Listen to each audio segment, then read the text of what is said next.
Então, por que eu digo que ele foi desligado? Porque a partir do momento que some o transponder, e ele teria que falhar 2, porque o 777 ele tem 2 sistemas de transponder.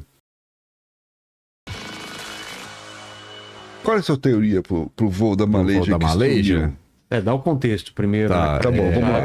Para quem não sabe aí desse voo da Malaysia, né? Se você não nasceu depois de 2014, tem gente que assiste você que nasceu depois Nossa, de 2014. já tem 11 anos, hein?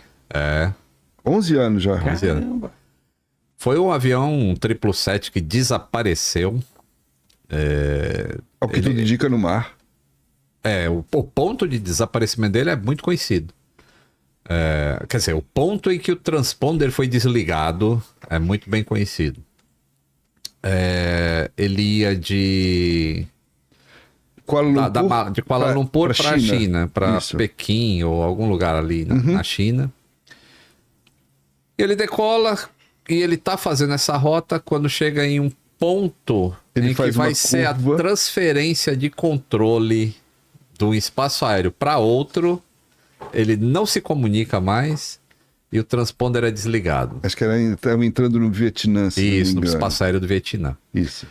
E aí, a minha teoria é o seguinte: tem diversas teorias, tem umas. Peraí, mas a primeira você já adiantou. Você acha que o transponder foi desligado? Foi desligado. Intencionalmente. Intencionalmente. Tá. Tem algum motivo plausível para isso? Tem várias teorias, né? Ah, é? Se fosse falha elétrica, assim, o transponder, ele tá ligado... O avião, quando ele é construído, ele tem diversas camadas de segurança para que, se ele perca um gerador, se houver a perda de um gerador em voo, ele vai perder determinadas cargas elétricas a bordo que não são necessárias para voo. Por exemplo, o seu sistema de entretenimento que está passando filme, perde isso. Tá. E outras coisas ficam sempre funcionando. Então, uma das últimas coisas que vai se perder é transponder. Antes de perder o transponder, você perderia piloto automático, por exemplo. Então, por que eu digo que ele foi desligado? Porque a partir do momento que some o transponder, e ele teria que falhar 2, porque o 777 ele tem 2 sistemas de transponder, os 2 teriam que falhar para não ser desligado. O tipo de curva que ele faz, assim, com o transponder ligado, o radar sabe onde o avião tá. Certo. Sabe a altitude, velocidade, o número do voo, sabe tudo. Aparece na tela do controlador. Com o transponder desligado, o radar continua pegando informação do avião, mas é por reflexão. Vai um feixe de ondas e aparece um bip, igual o sonar de submarino. Aparece um bip. Mas ninguém sabe quem é, para onde está indo. Algumas coisas fica meio tentativa e erro. Sim. E depois que desliga, ele faz uma curva e volta passando por cima do continente. E isso tudo o radar militar da Malásia pegou. E não fizeram nada. Isso é uma grande cagada na história toda. Aí ele atravessa em direção a Sumatra. E aí faz uma curva para a direita. E entra no Índico. Ele faz uma curva para a direita ainda para desviar do espaço aéreo da Sumatra, porque se ele entra no espaço aéreo da Sumatra, ele não sabe se vão pegar ele ou não. Porque quando ele faz no espaço aéreo da Malásia com... Qual que é o país vizinho ali da Malásia? Não é o Vietnã. A gente vai colocar um mapa aí para... Isso, ele fica bem na divisa entre os dois países. Então é como se fosse assim, o radar daquele cara pega... Ele fala, pô, mas ele tá na Malásia. O da Malásia pega e fala, não, ele tá ali do lado. Sim. Tailândia. Acho que é Tailândia, Uhum. Então ele atravessa bem na divisa. Quando ele vai em direção a Sumatra, aí ele já pode ser pego lá em Sumatra. Então ele faz uma curva para direita. Para evitar propositalmente. Propositalmente. Aí ele atravessa, sobe, olha lá, ó. A Sumatra lá, ó. Então a Malásia, Singapura, Indonésia... e ele tá ali na parte de cima, justamente o que não tá marcado ali no mapa, que ele veio ali pela parte de cima. Aí ele faz a curva pra direita, ali subindo no laranjinha, que é Sumatra. Depois que ele escapa de Sumatra, aí ele vira pro sul. Sim. E aí vai embora pro Índico. Começa a descer o Índico. E aí desaparece. E aí desaparece. A minha teoria é, o comandante, porque existem evidências de que no simulador de voo da casa dele tinha uma rota pro sul do Oceano Índico, que não tem nada lá, nada voa lá. Mas ele precisava de pontos geográficos se ele quisesse alimentar o computador do avião. Com desligado, ninguém encontra, Aí como é que ele faz isso, né? Porque tem um copiloto lá. Aí na minha teoria, existe uma teoria que fala assim, ele despressurizou o avião, por exemplo, e aí todo mundo apagou. Na minha teoria, ele faz ao contrário. Ele elimina, anula o copiloto na cabine. O quê? No soco?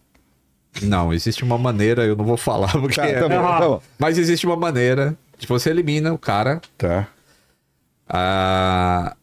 E aí a sua porta é blindada.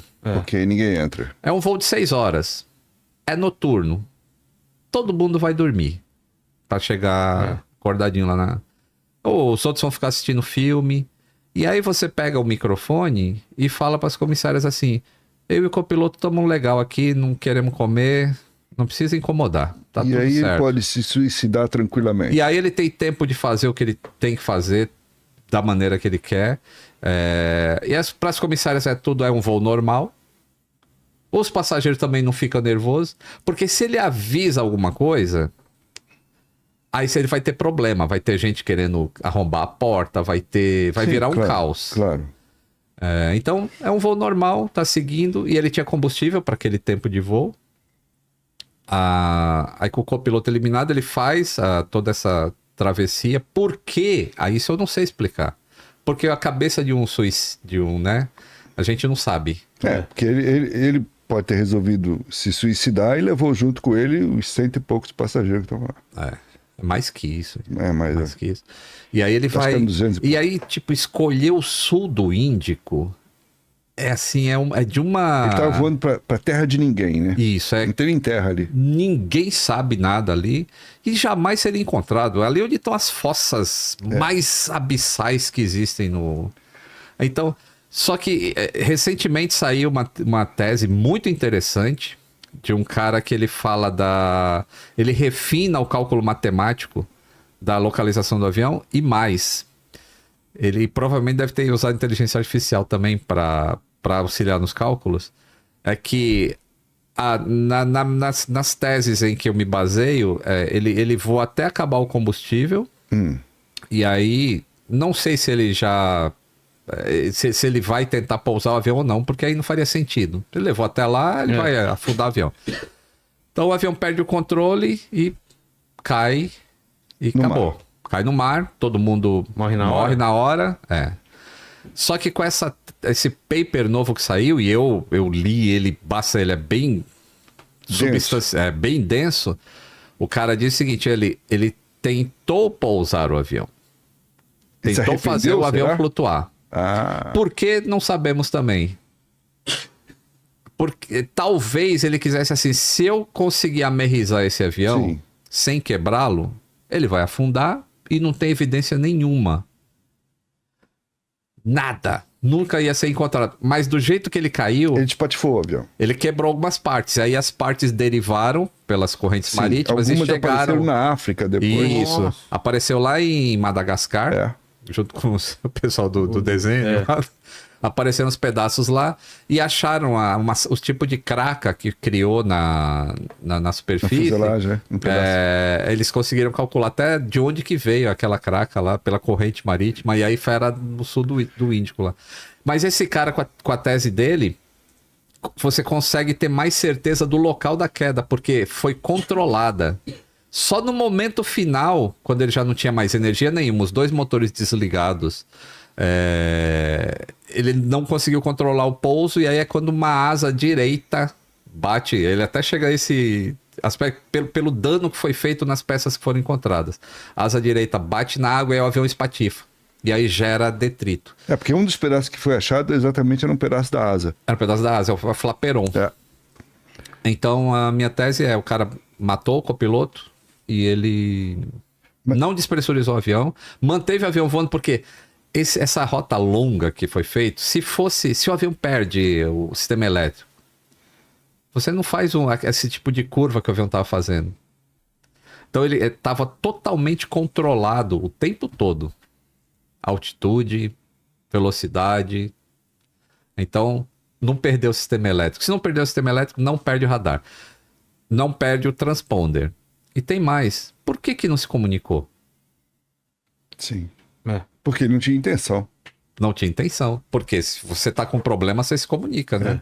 Eu li que recentemente tem familiares das vítimas pressionam até hoje o governo da Malásia, até pela questão da indenização, porque eles não foram indenizados até hoje. Porque não existe a materialidade Exatamente. Então as famílias pressionam o governo da Malásia e o governo da Malásia anunciou que ia fazer uma nova expedição. Busca, exatamente, uma nova busca. Baseado nesse paper do cara, eles vão reduzir o espaço da busca. Não vai adiantar muito encontrar. Vai materializar o fato, vai ter as ossadas, provavelmente. Mas do ponto de vista da solução do problema, não vai ter. Por quê? O avião está completamente operacional.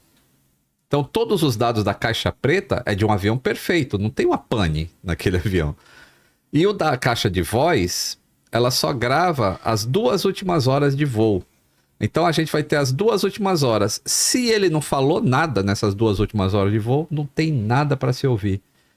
Então, ele vai continuar sendo o maior mistério da aviação. Esse não vai ter solução nunca.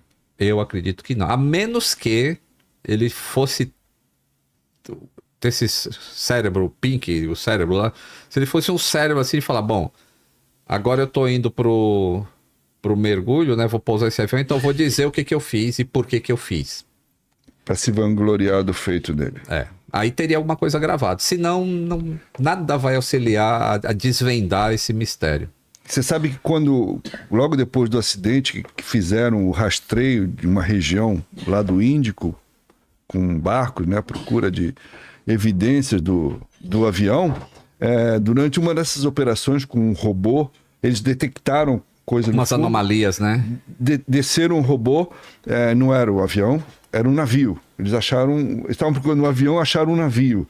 E pelo tipo de imagem, estimaram que era um navio que estava há mais de 100 anos ali afundado. Ele devia ter até ouro, né? Você vai ficar rico numa dessas. Só que eles nunca souberam que navio que era aquele, porque o foco da operação era achar o avião. Então eles apenas localizaram, aqui tem um naufrágio, ninguém sabe qual que é, mas temos que ir embora. Então eles estavam procurando um navio, um avião, acharam um navio, que não se sabe até hoje que navio que era. Então tem um mistério dentro do outro aí. Aí você vê, por exemplo... Esse é o que acharam? Esse é o que acharam. Tá vendo essas cracas aí? Lá em cima, né? Os marisquinhos.